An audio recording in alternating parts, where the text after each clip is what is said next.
महोदय, माननीय मुख्यमंत्री जी ने जो शानदार बजट दिया है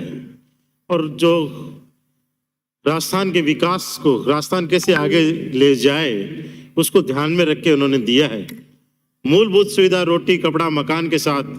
चिकित्सा और शिक्षा आज के समय में इन शिक्षा और चिकित्सा क्षेत्र को उन्होंने बहुत ध्यान दिया है, बहुत इसको छुआ है और बहुत इस पे काम किया है। चिकित्सा की बात करें तो एक कोरोना काल जो आया उसमें उन्होंने देखा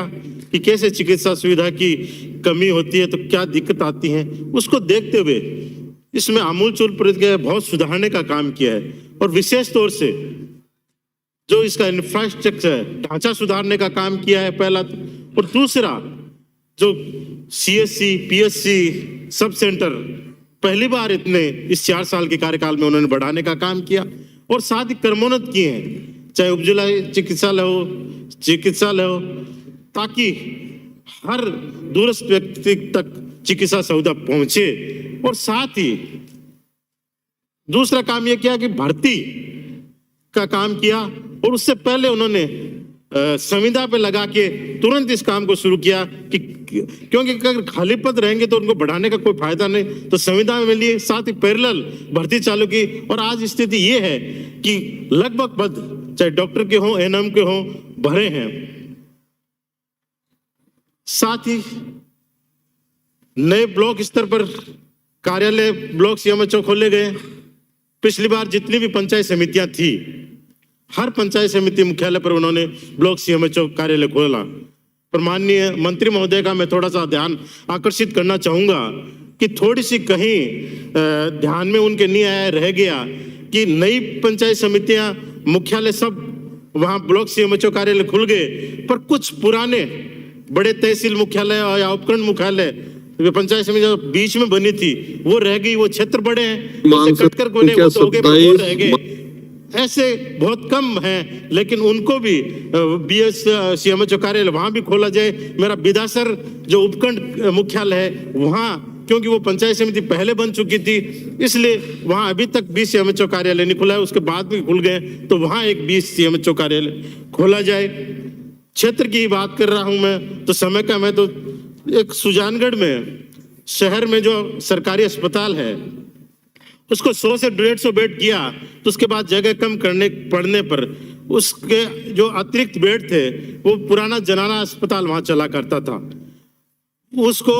पूर्व सरकार के समय बंद कर दिया करता बहुत समय पहले, क्योंकि उस समय स्टाफ की कमी थी और इस जनाना अस्पताल को मूल अस्पताल में शिफ्ट कर दिया गया। पर अब वापस उस जनाना अस्पताल में बेड लगा दिए गए और उसको चालू कर दिया गया है, पर यहाँ से दोबारा वो आदेश निकल जाए डायरेक्टर ऑफिस से, तो जो पद है जो उसमें मर्ज कर दिए थे वो वापस डीमर्ज कर दिए जाए और वो पद मूल जो पद है उसी जनाना अस्पताल जो MCH विंग जिसको बनी हुई है जो उसको चालू कर दिया गया वहां चले जाए, तो जो उसका कैडर है डॉक्टर का और नर्सिंग स्टाफ का वो अलग हो जाए और उसकी व्यवस्था जो है अलग बनी जाए, तो उसके लिए मैं ध्यान आकर्षित करने का। दूसरा, पहले भी मैंने मांग उठाई है कि सुजानगढ़ का अस्पताल भीड़ बड़े मार्केट के बीच में जगह कम है, उसको बाहर शिफ्ट कर दिया जाए। उसके लिए जमीन भी अब चिन्हित कर ली गई है, करीब 57 बीघा जमीन विभाग के नाम सुपुर्द कर दी गई है और उसके लिए MOU भी साइन होने जा रहा है। करीब 150 करोड़ रुपए भामाशाह जो हैं वो लगाने जा रहे हैं। अब उसको जल्दी ही आदेश निकालकर उसको शुरू कर दिया जाए इस, और उसको जो है वो 300 बेड के हिसाब से वो 150 करोड़ रुपए का MOU करने जा रहे हैं, तो जल्दी से जल्दी ये काम पूरा कर दिया जाए क्योंकि अब लास्ट स्टेज पर ये मैटर है। दूसरा, जो ये जनाना अस्पताल उधर शिफ्ट हो जाएगा तो जो जगह निकलेगी वहां जो ICU जो 2021-22 के बजट में स्वीकृत हो गया था और उसके उपकरण भी आधे आए हुए पड़े हैं, सिर्फ उसको चालू करना है। तो अब MCH भी पूरी तरह से अगर शिफ्ट हो जाएगी तो वो जो जगह निकलेगी वहां ICU भी शुरू हो जाएगा और उसका सामान भी है, तो वो भी आप जो है वो आदेश जल्दी करा सकते हैं। माननीय मुख्यमंत्री जी पूरे प्रदेश में PSC CSC बहुत बड़ी संख्या में खोले हैं। मैं शहर के लिए एक अर्बन PSC की मैं मांग करूंगा क्योंकि जो जमीन है वो चिन्हित कर दी गई है और चिकित्सा विभाग के नाम ट्रांसफर भी कर दी गई है उस जमीन को, जो कोर्ट के पीछे वो जमीन स्थित है और वहाँ पूरी घनी आबादी है, विशेष रूप से अल्पसंख्यक बाहुल्य वो इलाका। अगर वहाँ अर्बन पीएचसी खुल जाएगी तो जो सर्दी जुकाम बुखार के जो मरीज हैं उनको मुख्य अस्पताल में नहीं जाना पड़ेगा, वहाँ की भीड़ से बचकर वो वहाँ जो है वहीं उनका जो छोटा मोटा इलाज हो जाए। तो अगर वो अर्बन पीएचसी चालू हो जाती है वहाँ खोल के, तो वहाँ के लोगों को भी फायदा होगा और अस्पताल का भी लोड कम हो जाएगा। एक विधासर की सीएचसी में 30 से 50 बढ़ा के 50 बेड को उसको किया गया था, पर उसके बाद अभी तक वहाँ जो पद बढ़ने चाहिए थे डॉक्टर्स को, विशेषज्ञ डॉक्टरों के, वो अभी तक बढ़ नहीं पाए। बाकी सब जगह बढ़ गए, किसी कारण से वो शायद रह गए या क्या है। तो वो जो बेड बढ़ने के बाद में जो 50 बेड के हिसाब से जितने पद होने चाहिए वो बढ़ा दिए जाएं, तो वहाँ करीब 50,000 की आबादी का विधासर कस्बा उपखंड मुख्यालय जो है, तो वहाँ के जो है कस्बे और आसपास के लोगों को काफी सुविधा मिल सकेगी। 2 मिनट में समाप्त करें। सभापति महोदय, मुख्यमंत्री जी ने एक ऐतिहासिक बजट पेश किया और चिकित्सा क्षेत्र में जो उन्होंने काम किया है, मंत्री जी खुद लगातार उसको मॉनिटर कर रहे हैं। और उसमें अपन देखें तो जो इस बजट में और आगे ले जाते हुए दवा फ्री कर रखी है, ईडब्ल्यूएस के लिए भी चिरंजीवी योजना के माध्यम से इलाज फ्री कर दिया, जांच का दायरा बढ़ा के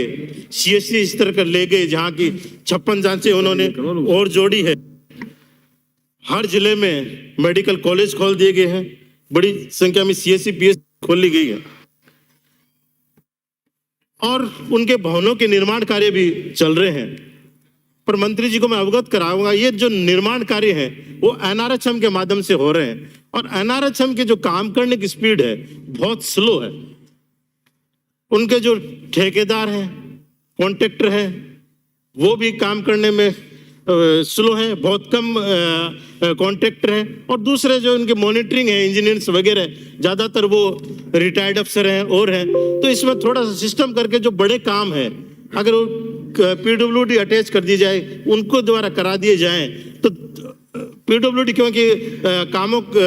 कंस्ट्रक्शन के काम में ज़्यादा बेहतर है, तो जो बड़े काम है वो समय पर हो जाएंगे, पूरे हो जाएंगे। क्योंकि आज 3-3 साल पहले जो काम शुरू हुए थे वो आज तक पूरे नहीं हो पा रहे हैं, बार बार करने के बाद में। तो कोई ऐसा सिस्टम करें कि साथ में हमारे एनआरएचएम के साथ पीडब्ल्यूडी भी इसमें कॉन्ट्रैक्ट आए। एक मैं ध्यान आपका आकर्षित करना चाहूँगा कि 108 एम्बुलेंस, जिसमें से जब किसी पेशेंट को रेफर करके दूसरी जगह भेजा जाता है तो एम्बुलेंस कहे कि आप उप जिला चिकित्सालय में ले जाओ, उसके बाद जिला चिकित्सा में ले जाओ और उसके बाद कहेंगे संभाग मुख्यालय पे ले जाओ। पर कई ऐसी गंभीर बीमारी होती है, तात्कालिक बीमारी होती है, जिसमें तुरंत जयपुर बीकानेर जैसे हमारे 2 बड़े सेंटर है पास में, वहां रेफर करता है, डॉक्टर लिख देता है कि। समाप्त करें। धन्यवाद। महेंद्र चौधरी।